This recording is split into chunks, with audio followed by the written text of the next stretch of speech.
Morning students.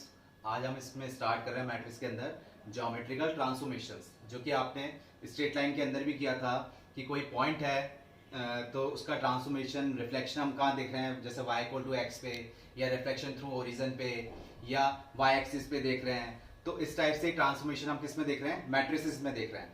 तो ये point आपको ध्यान में रखने होंगे और कैसे क्या लेना है, कैसे एज ए ट्रिक मैं आपको बताऊंगा अभी।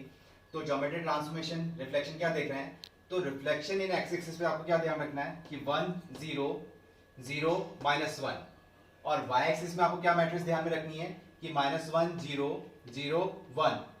Reflection through the origin, origin के रेस्पेक्ट में आपको क्या ध्यान रखनी है, 2D फॉर्म में ही करना है हमको। तो -1 0 0 -1। Reflection in the line y equal to x पे क्या ध्यान रखना है, 0 1 1 0, और in the line y equal to -x पे क्या देखना है, 0 -1 -1 0। ये आपको टर्म ध्यान में रहनी चाहिए, जो रिफ्लेक्शन के जो क्वेश्चंस हैं वो आप कर पाएंगे। और क्या है, इसके कैसे फॉर्म बन पा रही है हमारे पास, तो हम एक काम करते हैं, एक क्वाड्रेंट बना लेते हैं। अब इसमें डिफाइन कर लेते हैं, जैसे कि ये पॉइंट हमारा हो गया 0, 1। ये पॉइंट ले लेते हैं अपन 1, 0। ये पॉइंट लेते हैं 0, -1, और एक लास्ट पॉइंट ये लेते हैं हम -1, 0। इस टाइप से पॉइंट ले लिए। अब इसमें इसको रोटेशन कराते हैं, रोटेशन क्लॉकवाइज रोटेशन कराते हैं। तो आप ये चीज ध्यान रखिएगा। तो यहां से इस टाइप पे जा रहे हैं, फिर यहां से इधर जाएंगे, इधर से इस टाइप पे जाएंगे, और इधर से इस कोऑर्डिनेट पे जाएंगे। ये रोटेशन आपको ध्यान रखना है, लेकिन कौन सा रोटेशन किसके लिए यूज करना है आपको, ये टर्म आप ध्यान रखना। अगर ये याद नहीं रहते हैं, ये याद रहते हैं तो बढ़िया है, नहीं तो ये फॉर्म आप याद रखिएगा, जिससे हमारे लिए इजी हो जाएगा। कैसे सॉल्व कर रहे हैं इसको, तो ये कोऑर्डिनेट एक्सिस बना ली, जैसे हमने ये y एक्सिस, ये x एक्सिस हो गई। तो कैसे बन रही है, तो ये जो ट्रांसफॉर्मेशन हमने जब ली है इस टाइप से, तो ये तो आप लें y इक्वल टू एक्स के लिए, और ये वाला लें y इक्वल टू -x के लिए। फोर्थ क्वाड्रेंट वाला है, ये आप लें x एक्सिस के लिए, और ये किसके लिए लें, y एक्सिस के लिए। कैसे आ रहा है, कैसे ध्यान रखें हम, जैसे कि y इक्वल टू एक्स के लिए देखते हैं सबसे पहले। तो y इक्वल टू एक्स के लिए क्या आ रहा है, कहां पर लिखा हमने line, y equal to x के लिए क्या लिया है, 0 1, फिर क्या ट्रांसफर होके गया 1 0। तो इस टाइप से लेना है। रोटेशन फॉर्म आपको ध्यान रखनी है, कैसे ये पॉइंट ले रहे हैं और ये पॉइंट कैसे ले रहे हैं।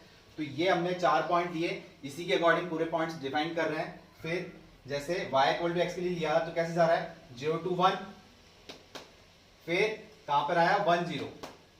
ऐसे ही जब एक्सिस के लिए जा रहे हैं, तो एक्सिस कहां पर है अपना, रिफ्लेक्शन यहाँ है, तो क्या लिया 1 0, फिर क्या है 0, -1 0, -1। फिर y इक्वल टू -x के लिए जा रहे हैं, तो -x कहां है यहाँ पर, तो 0 -1 से जा रहा है, कहां पे जा रहा है, -1 0 पे, ये -1 0 पे चला गया। फिर किस पे जा रहा है, y इक्वल टू x पे, तो y इक्वल टू x पे कैसे गया है, ये कैसे जा रहा है, -1 से, जैसे सॉरी y एक्सिस पे गया, तो y एक्सिस पे कैसे गया, 0 -1 0 से कहां पे गया, 0 1 पे गया। क्लियर हो गया। तो आप इस टाइप से भी ये क्वाड्रेंट बना के रोटेशन करके क्लॉकवाइज में इस टाइप से भी आप याद कर सकते हैं क्वेश्चन। तो आपने स्ट्रेट लाइन में भी किए थे, तो उसके अकॉर्डिंग ही आपको इजीली ड्राइव हो जाएगा। जैसे हम लेते हैं इसमें क्वेश्चन, फॉर एग्जांपल मान लेते हैं कि फर्स्ट क्वाड्रेंट में ले लेते हैं, a, b कहां है, फर्स्ट क्वाड्रेंट में। तो y इक्वल टू एक्स के according, y equal to x के अकॉर्डिंग क्या बन जाएगा, ये यहां से अपन देख रहे हैं y इक्वल टू एक्स, तो ये कंडीशन जब यहाँ पर आ रही है क्या हो गई, तो y इक्वल टू एक्स पे कंडीशन क्या बन गया, b और a बन जाएगा। ये कंडीशन क्या हो जाएगा कि a, b जब हमने लिया, कोई भी पॉइंट लिया, तो y इक्वल टू एक्स पे क्या बन रहा है, वो b और a बन जाएगा। क्या बन जाएगा, ये b, a बन जाएगा। तो कैसे, ये तो स्ट्रेट लाइन वाले कॉन्सेप्ट से देख लेंगे आप कि इंटरचेंज हो रहे थे एक्स कोऑर्डिनेट और वाई कोऑर्डिनेट, या फिर आप इस टाइप से भी देखते हैं y इक्वल टू एक्स कहां पर है हमारे पास, ये है, तो y इक्वल टू एक्स पे तो क्या आ गया हमारा, b a आ गया। अगर y इक्वल टू -x पे देखेंगे तो क्या आ जाएगा, b a ही आएगा, लेकिन ये कहां हो गया, थर्ड क्वाड्रेंट में हो गया। तो थर्ड क्वाड्रेंट में दोनों ही नेगेटिव होते हैं, तो ये क्या आ जाएंगे, माइनस आ जाएंगे। और अगर एक्सिस पे देख रहे हैं, तो a, b का एक्सिस पे रिफ्लेक्शन क्या आ जाएगा, a तो एस चीज आ जाएगा, और b की जगह आ जाएगा माइनस बी, क्योंकि डाउनवर्ड डायरेक्शन में हो गया। y एक्सिस पे देख रहे हैं तो इसके रिवर्स में आ जाएगा, क्या आ जाएगा कि a कॉमा बी तो था ही, क्या निकल के आएगा ये कि a इधर से रिफ्लेक्ट होके आया तो कंडीशन क्या हो गई, इधर a तो नेगेटिव हो गया और b पॉजिटिव हो गया। इस टाइप से हमने कंडीशन निकाल ली।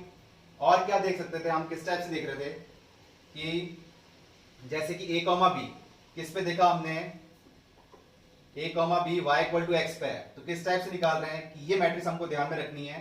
तो कैसे कर रहे हैं कि 0 1 1 0 और ए बी से सॉल्व कर रहे हैं। क्या कर रहे हैं, तो इनको मल्टीप्लाई करते हैं, तो 0 को a से किया तो 0 आया, 1 को b से कर रहे हैं तो क्या आ रहा है, b आ रहा है सिर्फ, तो फर्स्ट रो का काम तो कंप्लीट हो गया। सेकंड कर रहे हैं तो 1 को a से कर रहे हैं तो a आ रहा है और 0 को b से कर रहे हैं तो 0 आ रहा है। तो जब हम किस पे देख रहे थे, ये हमने किसके लिए लिया था, किस कंडीशन लिया था, y इक्वल टू एक्स के लिए यहाँ कंडीशन लिया था। तो ये तो हमने डायरेक्ट देख लिया कि a कॉमा बी है, उसको y इक्वल टू एक्स में देख रहे हैं तो क्या आ जाएगा b कॉमा a।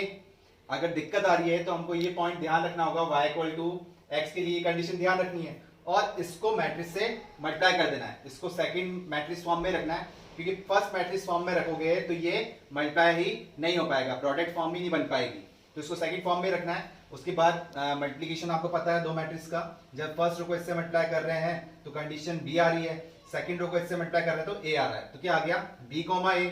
ऐसे एक और देख लेते हैं कि y equal to minus X वाला देख लेते हैं। जैसे अगर y इक्वल टू एक्स वाला देखा था हमने, डायरेक्ट ही कर लिया था, क्या रिफ्लेक्शन बन रहा है, और अगर डायरेक्ट नहीं कर पाए तो हम इससे मल्टीप्लाई करके देख लेते हैं कि जैसे कि 0 -1 0 है। अब करते हैं a b को करते हैं तो ये तो 0 हो गया, क्या आया माइनस बी, और इसको जब कर रहे हैं तो क्या आ रहा है माइनस का a, ये कंडीशन हो रही है। इसको अगर कोऑर्डिनेट फॉर्म में लिखें तो क्या लिखेंगे माइनस बी कॉमा माइनस ए, तो यही आया था हमारे डायरेक्ट मेथड से, हमने क्या लिखा था माइनस बी कॉमा माइनस ए।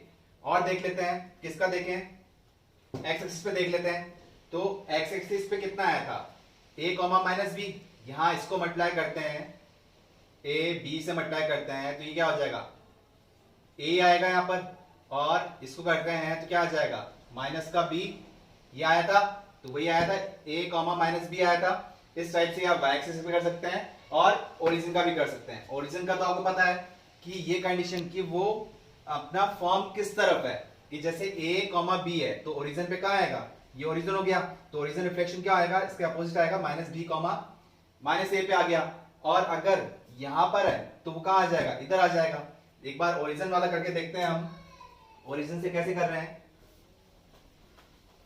कि a कॉमा बी क्या है, हमको पॉइंट ध्यान रखना 1 -1 0 0 -1, और ये हमने लिया क्या a b, तो मल्टीप्लाई कर रहे हैं तो क्या आ जाएगा माइनस का a आ गया, और इसको मल्टीप्लाई किया तो क्या आ गया माइनस बी आ गया, मतलब ये वाली फॉर्म आ गई minus a comma minus B आ जाएगी, मतलब रिफ्लेक्शन फॉर्म कहां आ जाएगा उसके रिवर्स साइड में ही आ जाएगा।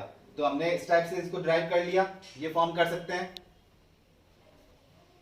इसी में पॉइंट देखते हैं अब, ये तो था रिफ्लेक्शन का कि कैसे हमने एक्स वाई एक्सिस कैसे लिया, ओरिजिन पे कैसे लिया, तो आप डायरेक्ट भी कर सकते हैं। ये पॉइंट या तो लर्न रखें या फिर कोऑर्डिनेट रूल में कैसे हमने इसको शिफ्टिंग किया ये ध्यान रखें, अदरवाइज पॉइंट जब आएगा तो आप इजिली उसको शिफ्ट कर लेंगे। एक इसमें आ रहा है matrix of rotation of axis, मतलब matrix of rotation of axis में आपको क्या ध्यान रखना है, जो कि आप ऑलरेडी कर चुके हैं, किसके अंदर स्ट्रेट लाइन के अंदर कर चुके हैं। क्या किया था, तो ये स्ट्रेट लाइन में क्या किया था हमने कि x equal to x cos theta minus Y sine theta किया था हमने, कि थीटा क्या हो रहा है रोटेट हो रहा है थ्रू एन एंगल, किस एंगल से कि क्लॉकवाइज या एंटी क्लॉकवाइज। तो क्या कंडीशन ली हमने x equal to x cos theta minus Y sine theta, y के लिए लिया था हमने x sine theta plus y cos theta. ये तो हमने स्ट्रेट लाइन में ऑलरेडी लर्न कर चुके थे।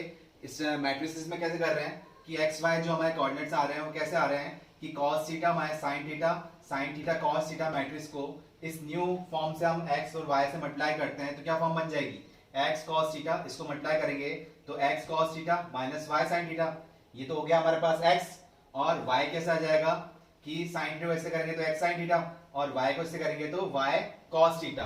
तो ये हमारे पास बन गई दो इक्वेशन आ रही है, ये तो हमको पहले ही लर्न थी स्ट्रेट लाइन के अंदर।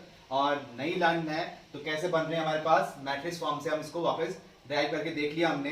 तो ये आप ध्यान रखिए, matrix of rotation of axis. और ये ज्योमेट्रिक ट्रांसफॉर्मेशन क्या था एक्सिस का, कि रिफ्लेक्शन कैसे हो रहा है कि y इक्वल टू x पे या x एक्सिस पे y एक्सिस पे थ्रू ओरिजिन, किस टाइप से हमने लर्न किया, कि लर्न भी रखा या फिर उसका ट्रिक भी देख लिया कि किस टाइप से एज ए ट्रिक हम उसको लर्न रखें।